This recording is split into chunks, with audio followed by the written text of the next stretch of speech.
रश्मि को नाश्ता बनाते हुए देख रचना जी कहती, अरे छोटी बहू, तू ये क्या कर रही है? इन सब कामों को करने के लिए बड़ी बहू है, वही ये सब करेगी। वैसे महारानी है कहाँ? माँ जी, भाभी अपने कमरे में है। वो उनकी माँ का फ़ोन आया, बस उनसे ही बात कर रही होंगी। इतना सुन कुसुम जी अपनी बड़ी बहू गीता को आवाज लगाते हुए कहती, बड़ी बहू कहाँ मर गई? गीता अपनी सास की आवाज सुन फोन रख जल्दी से रसोई में जाती और कहती, क्या हुआ माँ जी? आपने बुलाया क्या? क्या हुआ कि बच्ची, यहाँ सारा काम फैला हुआ है और तू आराम से अपनी माँ से बात कर रही है। वो माँ जी, रश्मि ने कहा था। आगे गीता कुछ कहती तो बीच में रोकते हुए कुसुम जी ने कहा, क्या रश्मि कर रही हो? छोटी बहू घर के काम करने के लिए नहीं है, वह तेरी तरह अनपढ़ गवार नहीं है। मल्टीनेशनल कंपनी में जॉब करती है, महीने के लाखों रुपए कमाती है और तू घर पर परी परी मुफ्त की रोटी तोड़ती रहती है। अब जल्दी जल्दी हाथ चला और जाकर नाश्ता बना। छोटी बहू को ऑफिस जाने में देर हो रही है। यदि देर से ऑफिस पहुंचेगी तो पैसे कट जाएंगे। कहते हुए कुसुम जी चली जाती और गीता की आंखों में आंसू आ जाते और वही आंसू भरी आंखों से काम करने लगती, जिसे देख रश्मि को बहुत बुरा लगता। रश्मि अपनी जेठानी का मन बहलाने के लिए पूछती, अरे भाभी, आपने बताया नहीं, आपकी माँ का फ़ोन क्यों आया था? तब गीता रोते हुए मन से कहती, उससे तुम्हें क्या, और तुम क्यों मुझ अनपढ़ से बात करने में समय बर्बाद कर रही हो? जाओ, जाकर जल्दी से तैयार हो जाओ, वरना ऑफिस जाने में देर हो जाएगी। रश्मि समझ जाती, अभी कुछ बोलने से बात बिखर जाएगी। थोड़ी देर बाद सभी नाश्ता करने बैठते और गीता सबको खाना सर्व करती। तभी चंचल ने कहा, माँ, बड़ी भाभी को तो नाश्ता बनाना भी नहीं आता। अरे मैं जब अपने अरे यदि नाश्ता मैं बनाती तो आप सब उंगली चाट जाते, पर बड़ी भाभी के हाथ का खाना खाकर मूड खराब हो जाता है। तभी रश्मि कहती, अरे दीदी, आप ये क्या कह रही हैं? नाश्ता तो अच्छा बना है, मुझे तो बहुत अच्छा लगा। तभी चंचल ने कहा, छोटी भाभी, आप बड़ी भाभी से इतना दर्दी क्यों है? माना कि वह रिश्ते में आपकी जेठानी है, पर आप नौकरी करती हैं और माँ आपको पसंद करती हैं। यदि कभी बड़ी भाभी ने आपसे कुछ कहा तो माँ से कह देना, वह बड़ी भाभी को अच्छी फटकार लगाएंगे। तभी रश्मि कहती, दीदी आप क्या कह रही हैं? जेठानी जी मेरी बड़ी बहन समान है और उनके कुछ कहने का मुझे बुरा नहीं लगता, और वह मुझसे कभी कुछ गलत क्यों कहेंगी? वह तो अनजाने में भी किसी का दिल नहीं दुखा सकती। भाभी, आपका साथ जब मुझे ससुराल में मिला तो मुझे मायके की याद तक नहीं आई, और आप सब सिर्फ मेरी नौकरी की तारीफ क्यों करते हैं?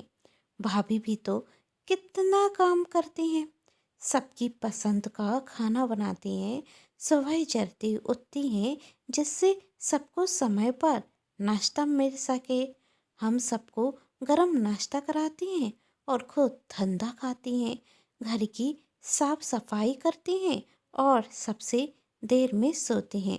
इतना सुन चंचल वहाँ से मुंह फुराकर उठकर चली जाती और मन में सोचती, छोटी भाभी की जवान कुछ ज़्यादा चढ़ती है, सबक तो सिखाना होगा। बहुत मुझे ज्ञान दे रही थी ना, अब ऐसा करूँगी कि माँ इन पर गुस्सा होंगी। सभी नाश्ता करके चले जाते। तभी गीता रश्मि का हाथ पकड़ते हुए माफ़ी मांगते हुए कहती, आज सुबह मैंने तुमसे गुस्से में कुछ ज़्यादा कह दिया, माफ़ कर दो मुझे। अरे भाभी, आप माफ़ी मत मांगिए, और आप मेरी बड़ी बहन हैं, यदि कुछ कहेंगी तो मुझे बुरा थोड़ी ना लगेगा। और अब जल्दी से बताइए, आपकी माँ का फ़ोन क्यों आया था? वो मेरी छोटी बहन की शादी पक्की हो गई है। यह तो खुशी की बात है। फिर आप इतनी दुखी होकर क्यों कह रही हैं? वो माँ ने कहा था कि मैं कुछ दिन पहले आ जाऊं और छोटी बहन भी यही चाहती है। पर पर क्या? रश्मि ने कहा, आपकी छोटी बहन की शादी है तो आपको तो जानना चाहिए। कैसे जाऊंगी? रश्मि, गीता कहती, जाने का कहूँगी तो माँ जी गुस्सा होंगी। क्यों? रश्मि ने पूछा। मैं जब भी मायके जाने की बात करती हूँ तो माँ जी नाराज हो जाती हैं और कहती हैं, यदि मैं चली गई तो घर के सारे काम कौन करेगा? और मैं तो पिछले 5 वर्ष से मायके गई नहीं। इसकी चिंता आप मत कीजिए, वही सब मैं देख लूँगी। आप तो सिर्फ जाने की तैयारी कीजिए। अच्छा, मुझे देर हो रही है, मैं जाती हूँ वरना माँ जी गुस्सा होंगे। गीता के चेहरे पर खुशी थी कि वह अपनी बहन की शादी पूरी तरीके से एंजॉय कर लेगी। लेकिन यही सब बात चंचल सुन रही थी और मन ही मन कहती, मेरे होते हुए तो संभव नहीं छोटी भाभी। बड़ी भाभी कर मायके नहीं जाएंगी और माँ से कर मैं आपको दांत रखवाऊंगी। दूसरे दिन नाश्ते के वक्त रश्मि गीता को इशारा करती और कहती, माँ जी से कहिए मायके जाने के लिए, मैं हूँ ना, सब संभाल लूँगी। और चंचल भी इसी का इंतजार कर रही थी। तभी गीता कहती, माँ जी वो माँ का फ़ोन आया था, वो छोटी बहन की शादी है इसलिए माँ कुछ दिनों को रुकने के लिए बुला रही हैं। तो मैं क्या आज चली जाऊँ? शादी को सिर्फ 10 दिन बाकी हैं। कुसुम जी कुछ कहती, उसके पहले चंचल ने कहा, माँ ये सब कुछ बड़ी भाभी छोटी भाभी के कहने पर कह रही हैं, वरना इनकी इतनी हिम्मत कहाँ कि आपके आगे मुंह भी खोल सकें। छोटी बहू, क्या है ये सब कुछ? मैं देख रही हूँ आजकल तुम इस गवार का कुछ ज़्यादा ही पक्ष ले रही हो। और बड़ी बहू, तुम कान खोलकर सुन लो, तुम्हें कहीं भी जाने की ज़रूरत नहीं है। और यदि तुम चली गई तो घर के काम कौन करेगा? वैसे भी तुमसे कोई काम ढंग से होता कहाँ है? देखो वहाँ कितनी धूल पड़ी है, जाकर झाड़ू लगाओ। इतना सुन चंचल रश्मि की तरफ देखकर हंसने लगती, जिसे देख रश्मि को गुस्सा आता और वह कहती, सच कहा माँ जी आपने, इन्हें कोई भी काम ढंग से करना आता ही नहीं है। ना जाने अपनी माँ से क्या सीखकर आई हैं। कर की ही बात ले लीजिए, कितना बकवास नाश्ता बनाया था और आज सफाई भी ठीक से नहीं की। इनका तो घर में होने या ना होने से कोई फर्क नहीं पड़ता। इनसे अच्छा काम तो छोटा बच्चा भी कर ले। क्यों ननद जी? रश्मि ने अपनी ननद चंचल की तरफ देखकर कहा, हाँ भाभी, आप सच कह रही हैं। बड़ी भाभी तो कोई काम की नहीं है, इनसे अच्छे काम तो मैं कर लूँ। देखना जब मेरी शादी होगी तो मैं अपनी सास को शिकायत का मौका नहीं दूंगी। और बड़ी भाभी तो हर दिन कोई ना कोई करती करती रहती हैं। अब क्या था? रश्मि जो सुनना चाहती थी वही चंचल कह चुकी थी और रश्मि अपना आखिरी बार करते हुए कहती, सच कहा दीदी आपने, इनसे कोई ढंग से नहीं होता। इनसे अच्छे काम तो हम कर लें। इसलिए यह मायके में रहे या ससुराल में हमें क्या फ़र्क पड़ने वाला है। हाँ भाभी, आप सच कह रही हैं। जाने दीजिए इन्हें। मायके क्यों माँ? हाँ, कुसुम जी के मुंह से निकल जाता। अब वह दोनों कुछ कहते उसके पहले रश्मि ने कहा, आप क्यों यहाँ खड़ी हैं?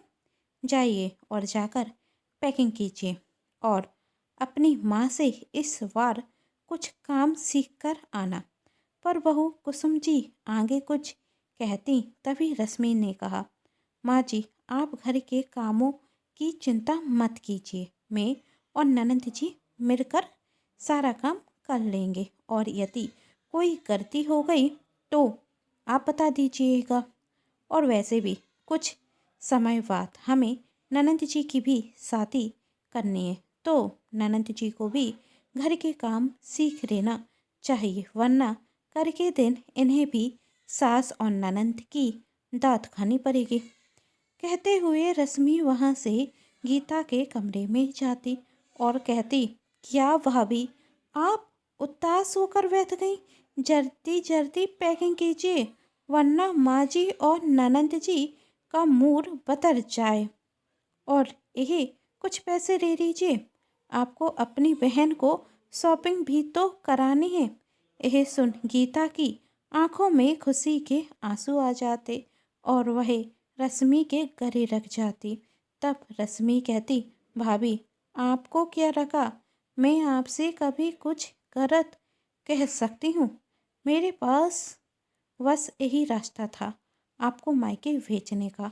कुछ समय बाद गीता अपने मायके चली जाती और चंचल को घर के काम करने पड़ते, जिससे रश्मि भी उसका पूरा साथ देती और 2 दिन में ही चंचल की हालत खराब होने लगती, जिसे देख रश्मि कुछ दिनों के लिए ऑफिस से छुट्टी ले लेती और अब अकेले सारे काम करती। इस बार उसकी सास भी छुट्टी लेने से मना नहीं करती। इस तरह कुछ दिन निकल जाते और उसी बीच कुसुम जी की तबीयत खराब हो जाती। वह चक्कर खाकर गिर जाती। रश्मि उन्हें जल्द से जल्द अस्पताल लेकर जाती। अपनी माँ की ऐसी हालत देख चंचल डर जाती। तब रश्मि कहती, दीदी आप रोइए मत, माँ जी को कुछ नहीं होगा, मैं हूँ ना। तब चंचल गुस्से में कहती, आपकी वजह से यही सब कुछ हो रहा है। आपने जानबूझकर बड़ी भाभी को मायके भेजा। यदि वह यहाँ होती तो वह वहाँ माँ का ध्यान अच्छे से रखती और माँ बीमार नहीं पड़ती। तभी डॉक्टर बताते, अच्छा हुआ आप सही समय पर इन्हें हॉस्पिटल लेकर आ गई, वरना कुछ भी हो सकता था। अब यह ठीक है, आप इन्हें घर लेकर जा सकती हैं। बस समय समय पर इनका चेकअप कराती रहना और मेडिसिन दे रहा हूँ वह सही वक्त पर देती रहना। थोड़ी देर में वह कुसुम जी को लेकर घर आ जाते और अपनी सास की खबर सुन गीता भी आ जाती, जिसे देख कुसुम जी कहती, बहू तू इतनी जल्दी क्यों आ गई, कुछ दिन और रुक कर आती। तब गीता ने कहा, यहाँ मेरी माँ बीमार है और मैं वहाँ खुशी से कैसे रह सकती थी। इतना सुन कुसुम जी की आंखों में आंसू आ जाते और वह कहती, बेटी मैंने कभी भी तुझे समझा नहीं। और चंचल ने कहा, अच्छा हुआ भाभी आप आ गईं, अब आप माँ का ध्यान बहुत अच्छे से रखेंगी। और छोटी भाभी मुझे माफ़ कर दीजिए, मैं गुस्से में आपसे बहुत कुछ कह गई। बाबूजी ने मुझे बताया यदि आप माँ को सही समय पर लेकर नहीं जाती तो माँ की हालत सीरियस भी हो सकती थी।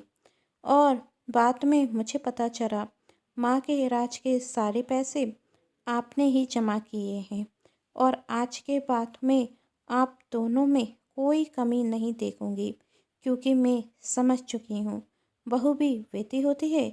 यदि कर के दिन मेरे साथ मेरी ननद ऐसा व्यवहार करेंगी तो मुझे भी अच्छा नहीं लगेगा। आप सभी को ये कहानी कैसी लगी नीचे कमेंट बॉक्स में जरूर बताइएगा। कहानी पसंद आई हो तो चैनल को सब्सक्राइब करके पास में जो बेल आइकन का बटन है उसे प्रेस जरूर कर दीजिएगा, क्योंकि इसी से मिलती है आप सभी को मेरी आने वाली हर कहानी की नोटिफिकेशन। कहानी पसंद आने पर चैनल को सब्सक्राइब, वीडियो को लाइक एंड शेयर जरूर कीजिएगा। Thanks for watching.